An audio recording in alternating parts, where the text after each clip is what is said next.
ગુજરાત પર ફરી વખત આતંકવાદીનો ઓછાયો પડ્યો છે। દિલ્હીથી ઝડપાયેલા આતંકી શાહનવાઝની તપાસમાં ચોંકાવનારા ખુલાસાઓ થયા છે।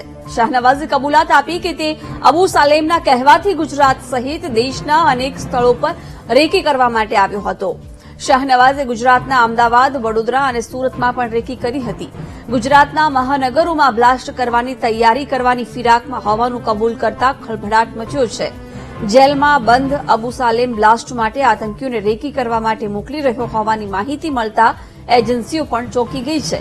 એટલું જ નહીં, આતંકી શાહનવાઝે ગાંધીનગરમાં આરએસએસ અને વિશ્વ હિન્દુ પરિષદના કાર્યાલયને પણ નિશાન બનાવવાનો પ્લાન હોવાનો ખુલાસો કર્યો।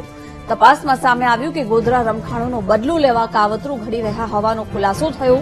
આતંકી અમદાવાદના સાબરમતી આશ્રમ, અટલ બ્રિજ અને અન્ય મહત્વની જાહેર જગ્યાઓ ઉપર બાઇક ભાડે રાખી રેકી કરી હતી।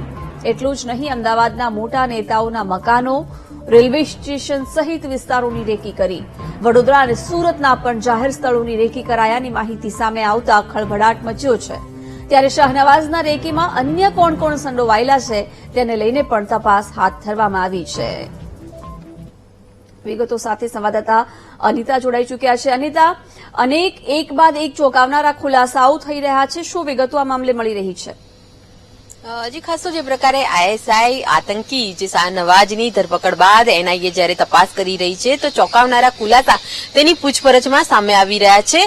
ખાસ તો શાહનવાઝ પોતે એન્જિનિયરનો વિદ્યાર્થી હતો અને તે મુંબઈમાં જે બ્લાસ્ટને લઈને ષડયંત્ર રચી રહ્યો હતો એ દરમિયાન દિલ્હી પોલીસે બાતમી મળતા આ શાહનવાઝની ધરપકડ કરવામાં આવી હતી। શાહનવાઝ વિરુદ્ધ અગાઉ 5 લાખનું ઇનામ પણ જાહેર કરવામાં આવ્યું હતું અને એનઆઈએ દ્વારા જયારે તેની કસ્ટડી મેળવીને પૂછપરછ કરતા ચોંકાવનારા ખુલાસા સામે આવ્યા છે કે ગુજરાતમાં શાહનવાઝ જે આતંકી હુમલા કરવાનો હતો જેને લઈને તેને જે મહાનગરો જેમાં અમદાવાદ, ગાંધીનગર, સુરત અને વડોદરાને ટાર્ગેટ કર્યા હતા અને ખાસ તો રેકી પણ કરી હતી। જે શાહનવાઝી અને તેના જે આતંકી જે અન્ય જે આરોપીઓ છે તેઓ સાથે મળીને આજે જુદા જુદા વિસ્તારમાં રેકી કરી હતી, જેના માટે તેને બાઇક પણ ભાડે લીધું હતું। ખાસ કરીને તેના ટાર્ગેટમાં જે આરએસએસ અને વીએચપી જે ગાંધીનગર ખાતે તેઓ ટાર્ગેટમાં હતા। અમદાવાદમાં સાબરમતી રેલવે સ્ટેશનથી લઈને જે પ્રકારે જુદા જુદા એરિયાને પણ તેણે રેકી કરી હતી અને ખાસ તો જે પ્રકારે આ સમગ્ર જે તપાસની અંદર ચોંકાવનારો ખુલાસો એ આવ્યો છે કે તે પોતે બ્લાસ્ટ કરવા માટે તે વિસ્ફોટક સામગ્રી પણ બનાવી રહ્યો હતો અને જે પ્રકારે તેના રેકી કરવાનું જે લઈને જે મહત્વના ખુલાસા જયારે સામે આવી રહ્યા છે તો ફરી એક વખત આતંકીઓના નિશાને ગુજરાત હોવાનું સ્પષ્ટ થઈ રહ્યું છે અને જે અત્યારે હાલ તાજેતરમાં પણ જે બોમ્બની અફવાને લઈને ધમકીઓ મળી રહી છે તેની સાથે જે શાહનવાઝના કોઈ કનેક્શન છે કે નહીં તેને લઈને હાલ તપાસ કરવામાં આવી રહી છે।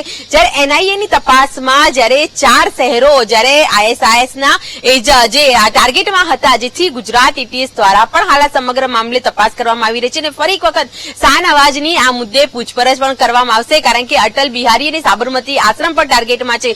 જ્યારે આજે જે પ્રકારે પીએમ મોદી જ્યારે મોડી રાત્રે આવવાના છે અને કાલે જ્યારે રોડ શો કરવાના છે ત્યારે આ પ્રકારના મોટા ખુલાસા જ્યારે સામે આવી રહ્યા છે કે આઈએસઆઈના ટાર્ગેટમાં જ્યારે ગાંધી આશ્રમ હતું તો હાલ તો પોલીસે ગાંધી આશ્રમનું ચુસ્ત ચેકિંગ અને બંદોબસ્ત પણ હાથ ધરવામાં આવ્યું છે અને શાહનવાઝ દ્વારા અન્ય કોઈ આતંકી દ્વારા કોઈ અન્ય સ્થળે કોઈ આ પ્રકારની રેકી કરી છે કે નહીં તે મુદ્દે પણ હાલ વધુ પૂછપરછ કરવામાં આવી રહી છે। જી બિલકુલ અનિતા, આભાર જાણકારી આપવા બદલ।